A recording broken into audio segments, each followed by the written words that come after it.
Dear students, now we will discuss about the proportionate amount which is not yet paid by any one of shareholder, which will be known as calls in area, and it is one of the technical part of this chapter. So let's solve the practical problem 20th from your book. In this we have invited the applications for 50,000 shares and we are getting 1 lakh shares applications. It means this is over subscription of shares.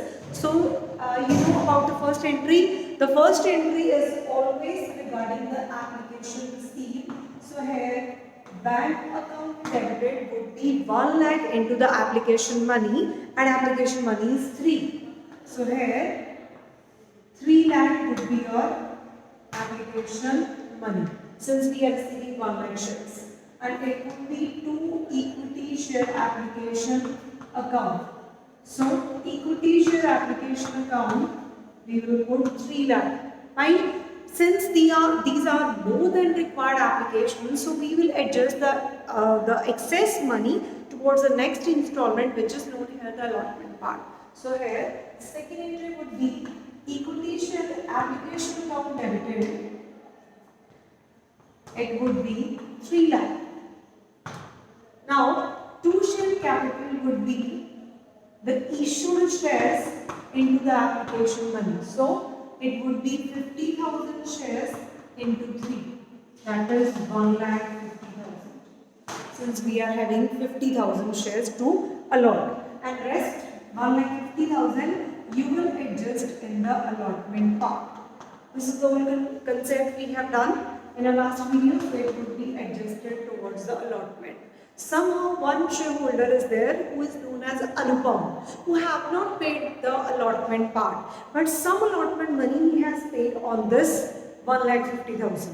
So what will be the exact calls in area? For this we have to make the working note. So first of all we will pass the 2 entries here. So that these are share allotment account debited or equity share allotment account debited. It would be 50,000 shares. Right? So only first entry would be with 1 lakh shares. No other entry would be passed by 1 lakh. Other entry would be by 50,000.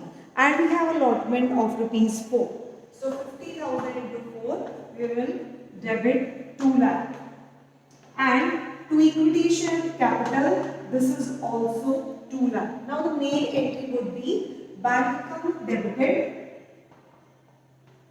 And I have read the question which is written last of your question, that is the Anupam is given one shareholder and he has not paid the allotment money. So it means we will have calls in areas here.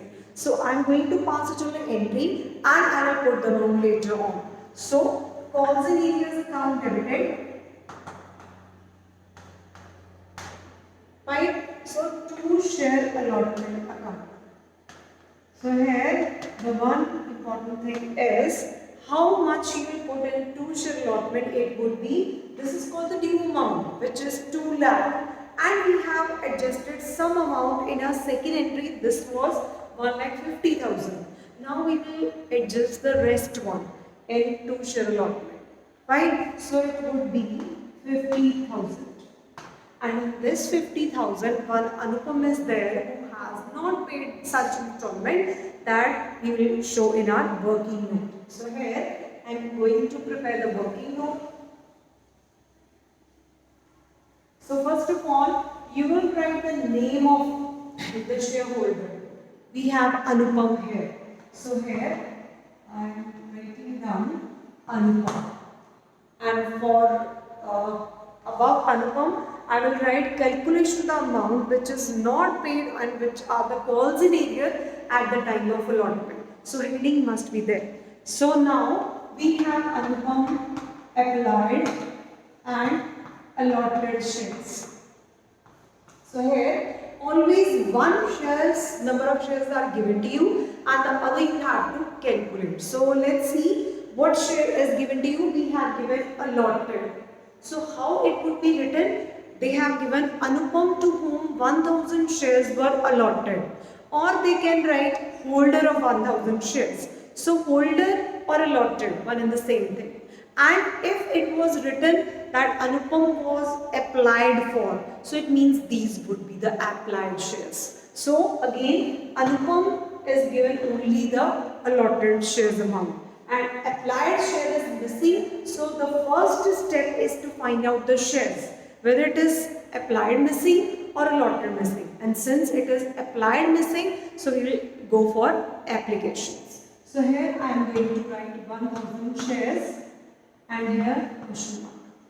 Right? So to whom category it belongs? Let's see. So it is belonging to the category second. So category first. So in first category we have 60,000 applications and 30,000 allotted shares. So by seeing this we can guess it is the total, the double amount which is demanded for and getting the half of the shares. So it is 2:1 proportionate. So we can get the answer by seeing the category as well.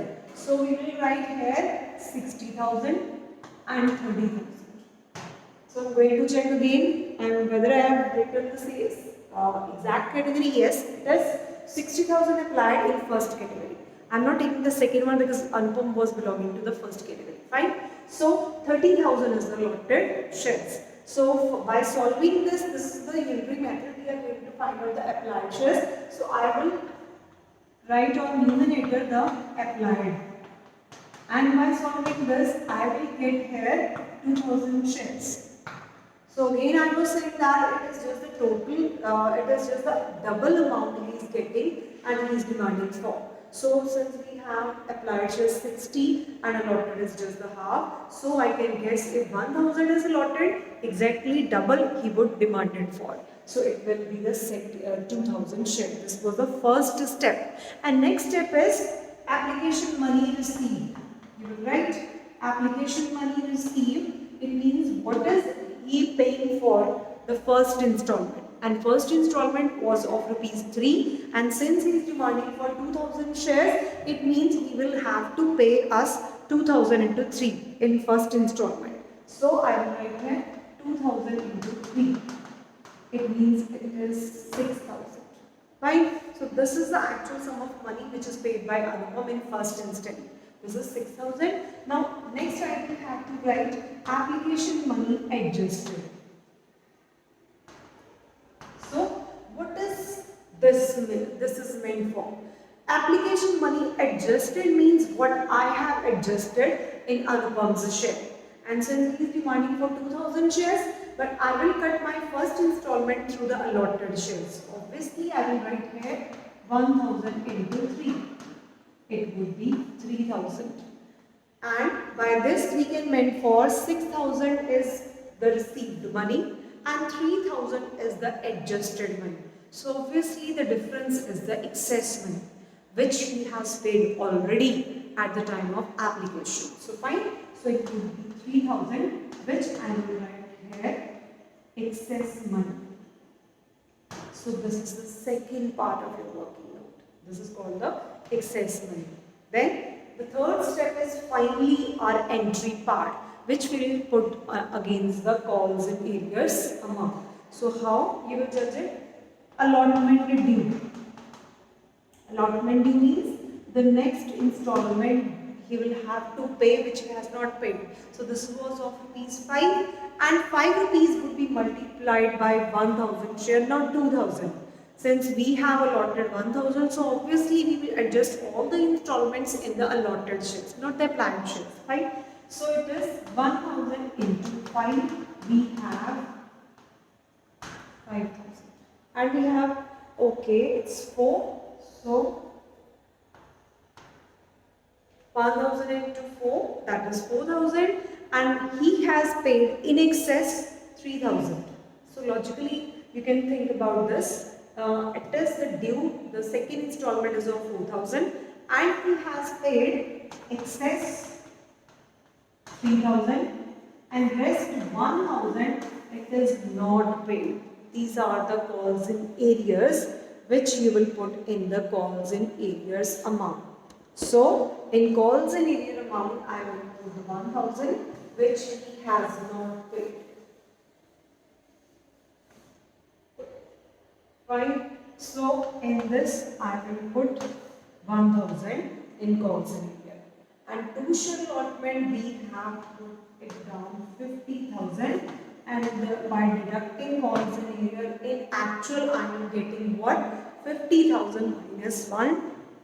This is 49,000. So in this way you can solve any proportionate basis shares and find out the Poisson area part. So it is applicable only when the applications are received more than required, means you have the oversubscription case.